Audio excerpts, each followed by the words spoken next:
Aktibo, matalino at masipag na guro. Yan kung ilarawan ng karamihan si Teacher Imelda ng Buhi, Camarines Sur. Pero lahat ng ito, nabago noong taong 2020 nang mapag-alaman ni Imelda na mayroon siyang stage 5 kidney disease, kung saan parehong kidney niya ay hindi na nagfunction ng maayos.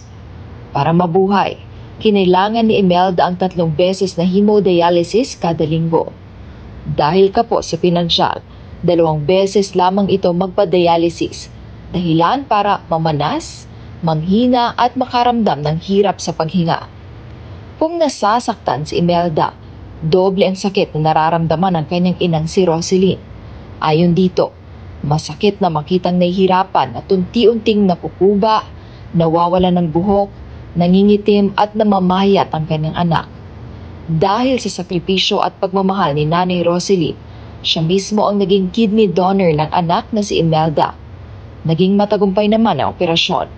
At sa ngayon, ay unti-unting namumuhay ng normal si Imelda gamit ang kidney ng kanyang ina.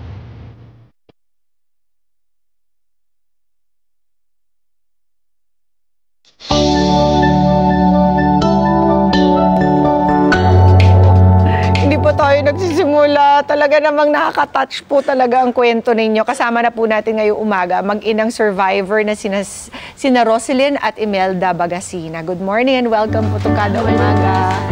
Maraming salamat po sa pagpunta nyo dito. Alam nyo po si Mami Roselyn at si Imelda ay nagmula pa po sa Camarines Sur, sa Buhi. Doon po sila nanggaling na kasalukuyang niraragasa naman ngayon ng bagyong Christine.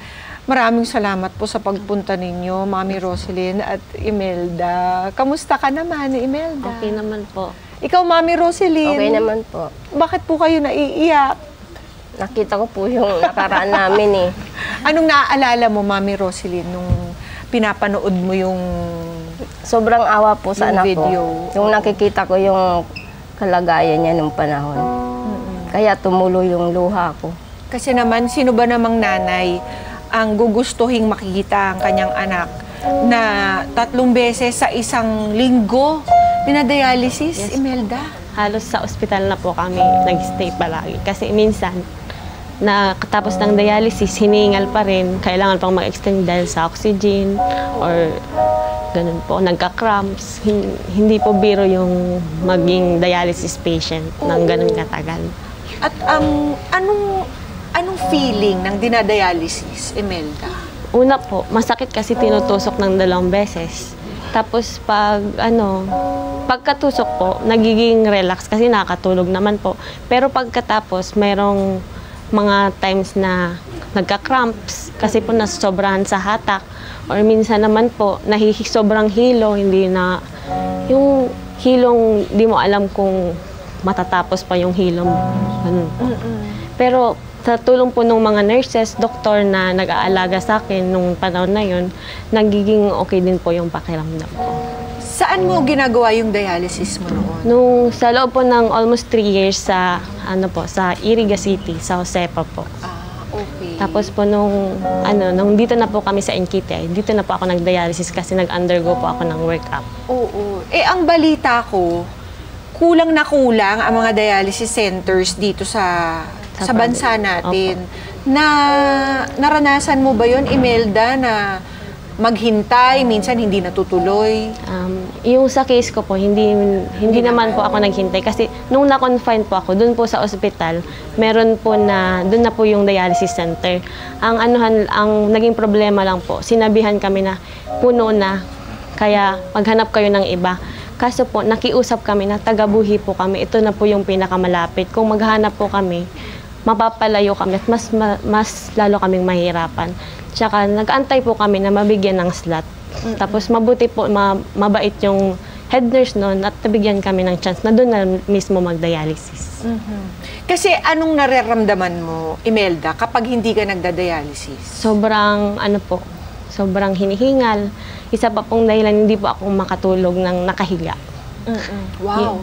Hindi po ako makatulog ng nakahiga. Kasi po yung pakiramdam po, parang nalulunod pag naka-flat. Kaya po nung time, nasabi po sa na nakukuba kasi hindi ako makatulog ng naka-flat. Natulog po ako, nakaano sa table. Kaya naging kuba po ako. Anong Mami Rosine, ano pong naiisip ninyo, nararamdaman nung na-observe nyo pong ganito si Imelda? Para pong tinutusok yung puso ko sa tuwing nakikita ko na yung anak ko, sobrang hirap yung dinadanas niya. Bilang ina, parang Opo. ang hirap na nakikita mong nahihirapan yung anak mo pero wala ka namang magawa. Kung pwede lang nga po, akuin ko lahat. Oo. Ano ba ang naging dahilan ng kidney disease mo, Imelda? Sabi po ng doktor ko, in-explain po ni Dr. Hison dito sa NKTI Oo. na yung dahilan po, possible na dalawang dahilan ng chronic kidney disease ko is yung namana ko daw po sa dugo, tsaka po yung weakened immune system. Yun po yung dahilan. Siguro po nakatrigger na din yung lifestyle kasi hindi ako pala inom ng tubig. Yun po, totoo talaga yun. Na-realize ko lang po yun nung nagkasakit ako. Kaya po, dapat pala talaga yung tubig at Tubig least talaga, no? 2 to 3 liters per day. Oo. Ako kasi po noon, umiinom lang ako ng tubig pag kumakain, isang baso lang. Minsan nga po hindi ko pa nauubos. Okay. Yun po yung hindi ko alam nung bata pa ako hanggang mag-teenager. So, ininda mo itong ganitong klaseng buhay for almost 4 years, right? Po. Yes po. Kasi, na-discover mo yung kidney disease mo nung 2020 pa. Opo, during pandemic So, po. halos 4 years ka rin ganito yung pamumuhay na nagda-dialysis Opo. 3 times a week. Mami Rose, kailan mo po napag-desisyonan na ibigay ang kidney ninyo para sa kidney transplant ni Imelda? Nung isang taon po na nag-apply kami sa Cadaver ng libreng donor. Kaso po, 1 year na, wala pang tawag. Nakikita ko po siya na sobrang hirap ang dinadaanan niya. Kaya sabi ko, kung pwede lang ako, ibigay ko sa yung kidney ko. Para bumalik ka lang sa dati, maging normal ulit. At kailan po nila nasabi sa inyo na maari pala kayo maging kidney donor? Nung lang po, nung January, nung nagpa-test po kami sa Iriga, sa Josepa. Kung ang una po kasing advice, magpa-blood type kung magka-same kami. Oo. Kaya yun po, hindi pa yun 100%, may itetest pa, pero yun yung first step kung malalaman na compatible kami ng mama, Okay. mama ko po. Oo. At yung, So, blood type check. yes po, Tapos, merong susunod pa na test. madami pa pong test. Ang sobrang daming Yes test po. para malaman kung magmamatch. Yes po. Pero ikaw, Mami Rose, paano nyo po na-decide sa inyong sarili na, okay, dalawa naman ang kidney ko, pwede ko namang ibigay yung isa. Hindi po ba to mapanganib din para sa inyong sarili? Sa totoo lang po, hindi ko inisip ang kapakanan ko. Ang inisip ko lang po, ang nasa isip ko, maging normal siya at bumalik sa dati. Yun lang po, wala akong pakialam kung anong abutin mangyari sa akin. Yun po ang totoo. Wow. At kailan nyo nalaman? At anong naramdaman ninyo nung nalaman nyo na match pala kayo? Nung po, sa work-up po kasi namin 15 days. 15 days po na process. Sinabi na po ng doktor na match kayo ng mama mo, okay kayo, kaya proceed na kayo sa mga requirements. Kaya ganun po. Grabe kasi Sa totoo, mahaba talaga yung pila no? Para sa kidney Yes po. transplant donations, Opo. di ba? So, anong feeling mo, Imelda? nung nalaman ko po na compatible, sobrang saya po kasi kahit hindi pa nangyayaring nai-imagine ko na, ay, may chance na akong bumalik ulit. Kasi sa totoo lang po, may mga panahon talaga na sabi ko, dito na lang ako, dialysis na lang. Pero nung January, sa totoo lang po, may mga taong nag-encourage na magpa-transplant. Madali pong sabihin, di ba, na magpa-transplant. Yes. Pero maraming factors kung paano mangyari yun. So, yung nagpapasalamat pa ako sa mga taong nagpo-push na mag-transplant ako kasi kung hindi dahil sa kanila, parang hindi ako naniniwala na posible pala na matatransplant ako. Na kami ng mama ko. Si mama ko pa yung magdodonate sa akin. Yes. I mean, to get para makuha mo yung organ is already a big battle. Opo. Paano naman yung financial aspect nito? Opo. 'Di ba? Ibang klase din Opo. Yun din po. yung expense. Yes po. Paano nyo nalampasan naman yung pagsubok na yun? Sa expenses po, marami pong taong nagmalasakit at di ko po sila makakalimutan kasi sa totoo lang yung pamilya namin, simpleng payak na pamumuhay lang naman po kami. Pero dahil sa mga taong tumulong sa amin, nangyari po yung transplant at nabigyan ako ng second chance. Wow. Ano pong proseso? Kamusta yung operation? The day of the operation, sabay ba kayong pinasok sa operating room? Magkatabi ba kayo? Ay, sabay po kaming nilabas. Pero po, nung doon na sa operation, di ko alam kung magkasama kami. Opo. Wala po akong Ako po, yung naalala ko lang, magkasunod kaming pinasok sa operating room. Tapos, ang naalala ko, nung ako na, si mama, ibang room na yung pinasok sa. Yung papasok, nakita ko po siya, kasunod ko. Pero nung sa mismong operating room na, hiwalay na kami. Hindi ko na po alam kung ano nang nangyari. Ang sabi lang po ni Doc, na una si mamang lumabas, mga past 1 ng hapon, ako 3 p.m. na. Hindi ka kinabahan, Mami? Hindi po. Ako Ikaw, din po. Hindi wala ako po ako natakot. Yun din po yung pinagpapasalamat ko kasi magaling yung doktor ko. Parang pinaramdam na maging kampante ka kasi magiging okay din yung lahat.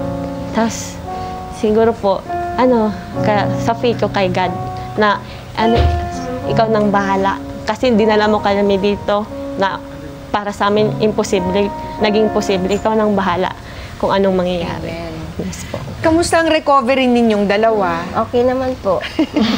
Mahirap po ba? Para po bang cesarean section yun na matagal kang nakahiga? May sakit po ba yung hiwa? Ay, masakit po. Sobra. Kung sasakit po ang itatanong nyo, ang gamot na lang pong binigay sa akin is Biogesic. Hala? Pwede ba yun? Kasi pag mga high dose po ng pain reliever, ma-affect po yung kidney ng mama ko. So meron ka talagang sakit na iindahin. Oh. Isang buwan ko pong yung sakit. Oo. Panay iyak ako noon kasi sakit talaga. Sobrang sakit. Parang konting galaw po, parang nararamdaman namin yung guhit sa tahi. Ganun po. Pero sabay nyo tong pinagdaanan, mag-ina.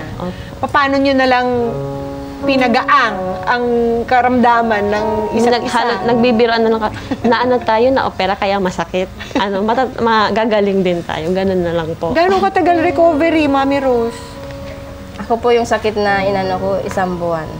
After ng 1 buwan, kasi Biogesic lang yung gamot ko, kaya ko na. Paracetamol. Paracetamol. Baka magalit sila. Pero, Mami, alam ko na meron ding konting risk dahil dalawang kidney natin for a reason. Ngayon, tag-isa na lang. Di ba? Ay, ako po. Ay, ikaw? Ano ba nangyari sa'yo? Tinanggal ba yung mga dati? Nandyan lang. Kinabit lang po yung kidney ng mama. So, 3 na? Opo. So, ano po ang mga... Kayo po, Mami Rose, ano po ang mga abiso ng doktor sa inyo? Ngayong isa na lang po ang kidney ninyo. Sa akin po yung mga abiso, mag-ingat sa mga pagkaing bawal. Tsaka Katulad ng? Yung mga mga maaalat. Mga may preservative, mga karneng ganyan. Okay. Tapos po yung mga maaalat, bawal po yun. Opo. Ang dapat lang kainin, mga gulay, tsaka isda. Tsaka po yung yung Diet. Ay, sa pagpayat. yung diet kailangan sundin. Opo. Tsaka yung magbuhat ng mabibigat, bawal po yun. Lahat po ng sinasabi ng doktor, sinusunod ko para ligtas naman yung aking katawan. Kahit kailan po, hindi po kayo nagdalawang isip or meron ba nagsabi sa inyong huwag gawin to? Yung anak ko po na 2, sinabi nila, paano naman kami, Mama?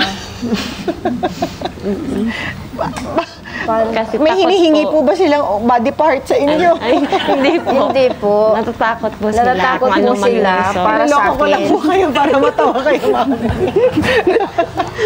Ano po sabi ng dalawa niyong anak? Pang ilan po ba si Imelda? Panganay po. Okay. Yung pangalawa ko po nung time na yun, nagsabi, Mama, sigurado ka ba sa desisyon mo? Tapos yung bunso ko, Mama, paano ko? Paano kung may mangyari sa'yo? Wala na akong mama. Sabi ng ganun. Ngayon, syempre ayaw po nila, pinaintindi ko sa kanila na sabi ko, gusto ko bumalik sa normal ang atin nyo. Kaya po ang desisyon ko na yung isa kong kidney ibigay sa atin nyo. Sana maintindihan nyo po. Noon po nung magsabi ko ng ganon, naintindihan na nila po. Sweet. Imelda, anong mga gawain na ang nagagawa mo na ulit ngayon dahil sa ginawa ng mami mong ito? Marami po. Kasi nung nagda-dialysis po ako, hindi ako makaalis ng bahay ng ako lang. Kasi may tendency po na hingalin ako, himatayin sa sobrang init. Kahit po konting lakad ko, mahinang-mahina na ako. Pero ngayon po, nakakapunta na ako sa ospital ng ako lang na hindi ko na sila kailangan pang masamahan niyo ko kasi ganit baka kung anong mangyari sa akin. Yung mga mga bagay na dapat ako mismo yung gumagawa. Ako nakakaya ko na ulit ngayon dahil po sa naging kidney transplant namin ng mama ko. Meron ka bang gusto sabihin kay mami? Ma, hindi po ako vocal na anak, pero ginagawa ko po yung lahat ng paramdam sa kanya na sobrang pasalamat ko. Na nabigyan ako ng second chance na maging okay ulit.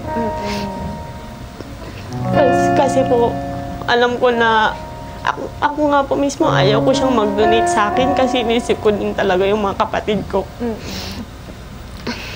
Direct, baka may tissue ka dyan. Pero maski po ako tinanong, Ma, baka na-pressure ka lang kasi mama kita. Yes. Baka sabihin ng iba, mama mo pala kung pati mo ay hindi nag-donate. Kaya maski ako, ulit-ulit ko pong tinanong na, baka napipilitan ka lang or nape-pressure ka lang sa tao kasi alam nilang compatible tayo. Kaya sabi ko, kung ayaw mo or nagdadalang isip ka, okay lang naman. Pero sabi niya, gusto ko para bumalik ka sa dati. Yun po. Sobrang pasalamat po. Hindi ko man sinasabi na, Ma, I love you na everyday, pero pinaparamdam ko po lagi na nagkikare naman ako. Maparamdam ko yung pasasalamat. Feel na feel namin yun, Imelda. Ikaw, Mami Rose, meron ka bang gusto sabihin kay Imelda? Mahal ko po ang anak ko.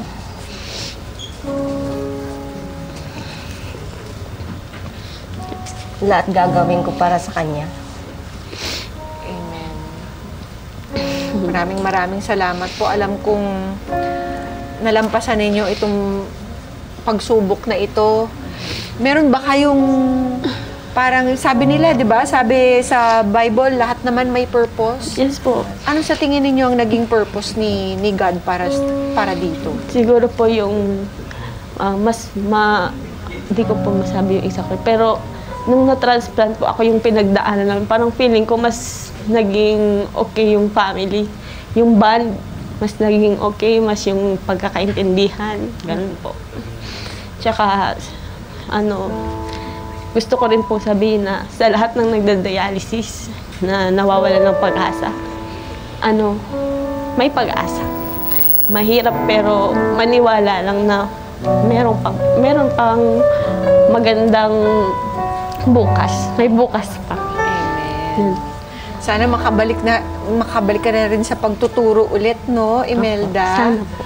Oo. At Mami Rose, grabe naman talaga ang nakaka-inspire po itong kwentong ibinahagi ninyo sa lahat ng mga kada natin.